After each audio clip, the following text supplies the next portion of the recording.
the Dream 100 Show. The epicenter of influence, collaboration, and exponential growth. You're about to discover the power of relationships. Dream 100 relationships. And you're one relationship away from a totally different business and life.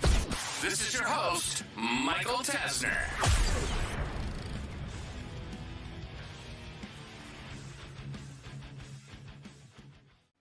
Hey there, and welcome to episode 14 of the Dream 100 Show.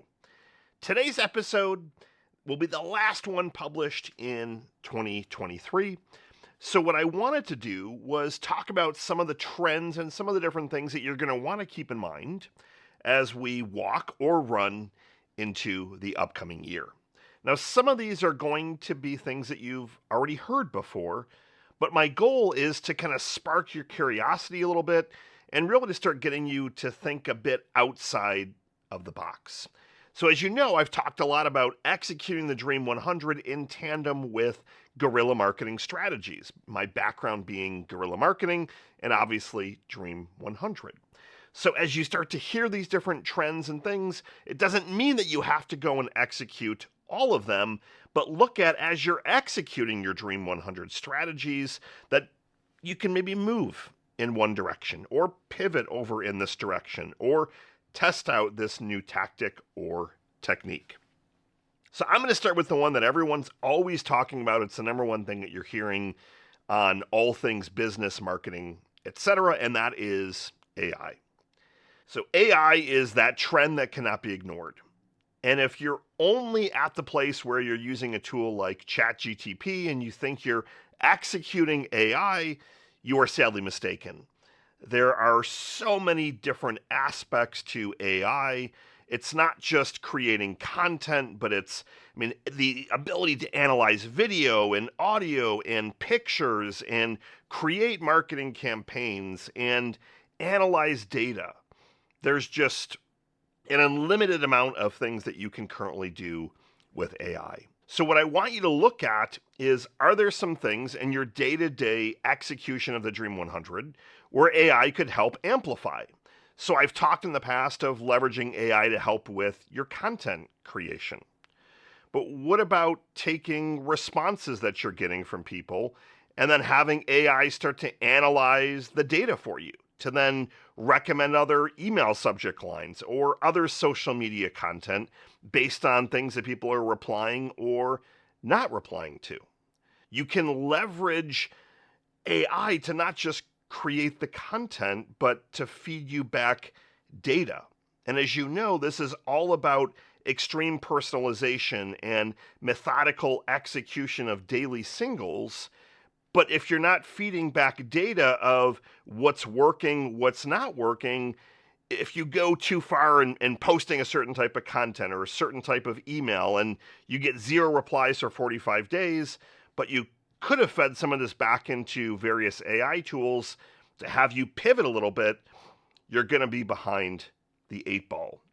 So look at how you can leverage AI to speed up the writing process, how it can help you analyze data that's coming back, and even more so, how some of the different things can be automated. And that is where, if I look past 2024 into 2025, right now there are various tools that can literally mirror your screen, watch what you're doing, and then build a bot that executes the tactic or the strategy for you. Now, that stuff has been, for me, a time saver, and I'm not using it to necessarily execute my daily outreach, but I'm looking at some of those reports that I'm compiling on a weekly basis. So if I'm going through and I'm scanning all the different social media accounts and I'm looking at different metrics and did they read this post or that post, it can start to fuel that particular strategy for me by taking over some of the tactic. So it can do the data analysis, put that onto a sheet for me to take a look at. So you could spend, days and days and days researching all things AI. And what I don't want you to do is to get into analysis paralysis, but I need you to start thinking every single day, can AI help amplify? Can AI help replace this? But, and this is a very, very large but, What you're doing with the Dream 100 strategy is not casting a net that is insanely wide. We're casting a net of around 100 relationships. So you don't want to simply have AI execute the entire strategy for you. You still want to be doing manual pieces. You're not sending out 10,000 emails over the course of a week. You're sending out 100 emails. But look at some of the things that take you a lot of time that AI can help speed up the process. Creating show notes from your podcast episode, doing research on some of your different relationships that you're looking to reach out to. It can literally give you all the details about that particular person. So allow it to help you with the research stuff that is a lot more time intensive, but leave humans to do more of that strategic aspect. So that's the first one. I wanted to start with the one that is, I don't want to say cliche, but it's almost getting to a point where it's overdone from a marketing perspective. Everyone's AI this and AI that. But if you really want to continue thinking out, not just 1 year, 2 years, 3 years, like really start to think things through, it is going to continue to transform not only the Dream 100 and marketing, but everything that's going on across your business as well. The next trend is looking at how you can add additional social media channels to your Dream 100 outreach. So as we talk through, you want to be posting once a day across one of the social media platforms for each of your Dream 100 relationships. And you have all the big ones. You've got Facebook, LinkedIn, Twitter, Instagram, TikTok. So you have these bigger platforms. But what I want you to look at is what are some of the less known platforms that are potentially more emerging that your particular prospect, your particular relationship might be sitting on. So while Clubhouse, for example, had a really big rise and then it started to fall, it still has a pretty decent size following. Twitch is a huge platform known for gaming, but Twitch is now getting into music, lifestyle, like talk show stuff. So Twitch, as an example, is starting to expand.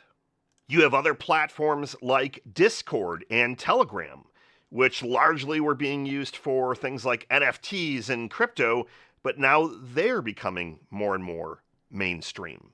You have a platform called Byte and another one called Triller, which is a smaller version to TikTok.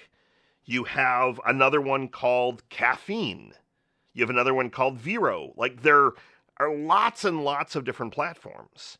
So while I want you to look at where your audience is and you want to make sure that you have all their social channels, you want to start expanding and looking at, are there particular platforms that your prospect might be on that you can literally get their attention rapidly, because unlike platforms like Facebook and LinkedIn, where people are clamoring for their attention all day, every day, they might not have a ton of traction on Discord or Telegram or even Twitch, for example, but they might have decided to go onto that platform, start to cultivate a following or post some content, and you can literally be front and center getting all of that attention before some of those platforms become mainstream. So look at more of the personalized social media platforms when you're casting that net of where are your prospective Dream 100 relationships. So that's trend number 2. Trend number 3, how can you continue to network in more and more of the virtual space? So in looking at where the economy is headed next year, and it's not headed in a great place, it hasn't been in a great place. You've got some people saying that 2025 is going to be the worst depression that we've ever seen. Now, I wish I was an economist and could predict and see the exact future. But let's say that things continue to be more and more challenging. I see physical travel continuing to decline, conferences continuing to decline. So how can you continue to establish your authority? How can you continue to stay top of mind to your Dream 100 in a virtual space? So you want to look at what other augmented reality and virtual reality stuff can you do. If you have a product or service and you want to wow someone, we have a product called Video Books, where we're literally sending a video in the mail that's interactive. How can you have that virtual interaction? Does it make sense to have a virtual reality world convention where you're inviting some of those people and you can actually see each other's avatars? So I know that some of this stuff might seem a little bit far-fetched. Also noting the fact that I was talking about secondlife.com like 10 to 15 years ago. So I was a little bit ahead of my time on the virtual reality stuff, but I predicted a time where we would literally be interacting with avatars instead of actually interacting in real life. So attending different meetings in the metaverse, for example. So start thinking about how you can continue to incorporate technology, but how can you showcase your product or service and you in a different fashion than everyone else is doing. If everyone else has a website and a social media presence, what else can you do to go above and beyond in that virtual space? That is a big one. And again, I know that it's a little bit far-fetched, but it's not necessarily that far-fetched. We talk a lot about all things kind of direct mail and the gifting strategy. This is going to continue to gain more and more traction next year. I'm seeing the trends of a rebirth of direct mail, and we're not necessarily doing full-blown direct mail. We're doing highly personalized. But I want you to look at how you can continue to be more and more creative. So if marketers start to catch on that direct mail is and has been a great way to reach those particular people, what else can you do to stand out? Lumpy mail, for example, having your own wax seal that has your initials embossed, so where you're actually sealing the back with this wax, like that just looks amazing and very, very different, instead of just sending one little letter, for example. There's a lot of technology that's continuing to kind of influence the space, from robots that can mimic your handwriting, for example. So look at how you can use that technology and look at how you can continue to stand out, knowing that people most likely, if they're smart, they're going to start to send more direct mail. They're going to go back to some of the older school marketing tactics, but looking to have that convergence of sending something in the mail, and then how does that continue to transpire in the real world, so to speak. Next one I've got is the rise of podcasting and audio. So I thought there was actually going to be a bit of a die down of podcasting and a bit of a die down of all things audio and voice search. So they had the spike and a little bit of a dip, but now I'm seeing that spike coming back again. So if you don't have the podcast, that's one of the biggest things that we talk about within the Dream 100 strategy. You don't have to be famous across the globe. You have to be famous for a very specific type of person, companies, businesses, etc. You don't need to have 100,000 people listening to your podcast. You need to have the right people listening. And it's about, again, hitting those daily singles where you're doing what I'm doing here. You're putting out content on a regular basis. But I want to make sure that if you don't have a podcast started, it is slated for next year, or you're going to continue to get left behind, because AI, for example, is making podcasting less and less expensive, where it will do your show notes and it'll come up with headlines and questions. Like, I literally show up for my interviews and I've got everything lock and loaded, ready to go for me. I take my episode and I load it into the tool, then it makes the show notes. It then makes different questions and emails and social posts all from that audio. So if people start to see, well, it's no longer $5,000 a month to have a podcast, that they're going to want to look at how they can potentially start to launch. So if there's more and more competition, it just makes things a little bit more challenging for you. So if you don't have one, make sure it's slated for Q1 and just look at how you can continue to move that needle for all things podcasting and even more so with all things voice search. So after you have the content, you then are able to leverage that content across all the different mediums and push it out so that you're hitting the search engines with Google and all their new strategies, and you've got social content, and just a lot of really good things come from you starting with, in my professional opinion, starting with video and then going to audio, etc. So all the podcasts that I do start with video, then we pull out the audio for iTunes and such, and then everything else gets disseminated accordingly. But everything is starting with that podcast. It's a great way to get you out there. It's a great way to have those guests and really to start and form those Dream 100 relationships. The next one is not necessarily a new trend, but I'm seeing it more and more and more, and that's just extreme personalization. So the days of you could put up a blog post, for example, and it appeals to everyone are long gone. What I'm looking for you to do is to have highly personalized content, highly personalized emails. We know that these Dream 100 relationships are worth a ton of money to you and your business. So a copy and paste message is not going to work and has not been working for a while. If you're copying and pasting, you're also most likely going to wind up in the spam filters. So taking that time to do research and having well thought out messages and well thought out comments.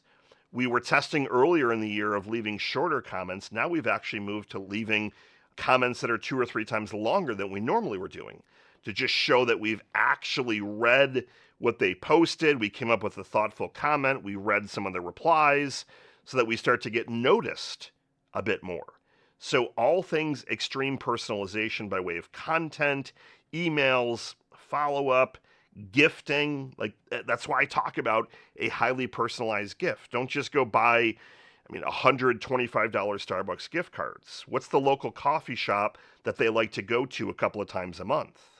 That's going to get noticed and hopefully give you that reply that you're looking for.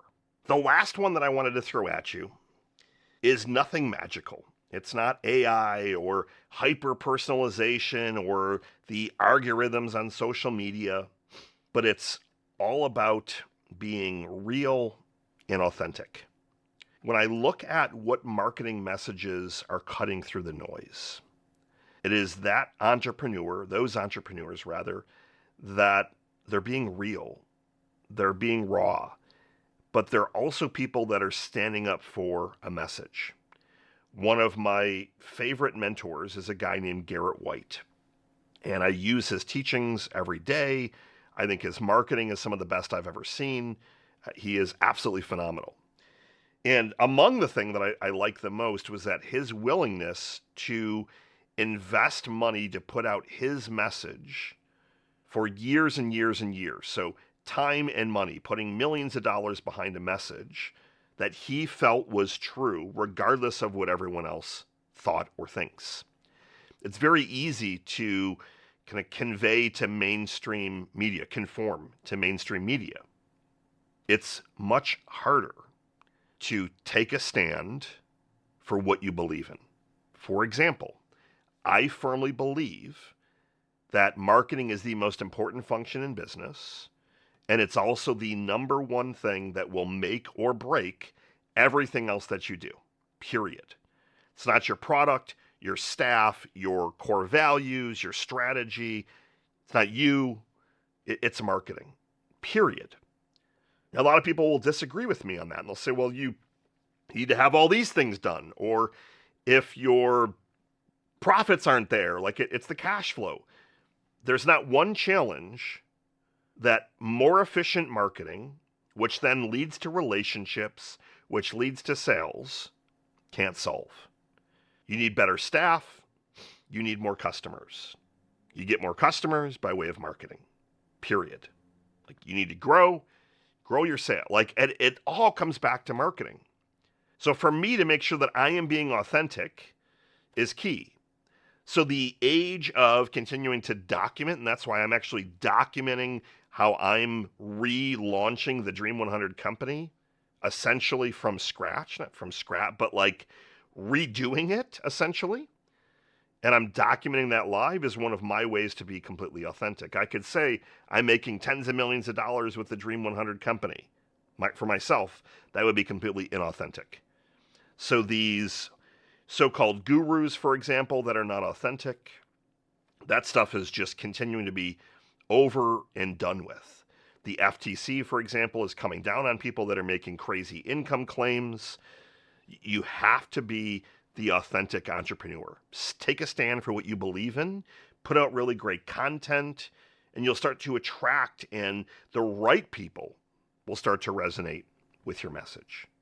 While I forecast it being a year of ups and downs and potentially a really crappy economy next year, this is the absolute best time to be executing the Dream 100 strategy. This is when you double down on marketing. When everyone else is scaling back, you put your money where your mouth is.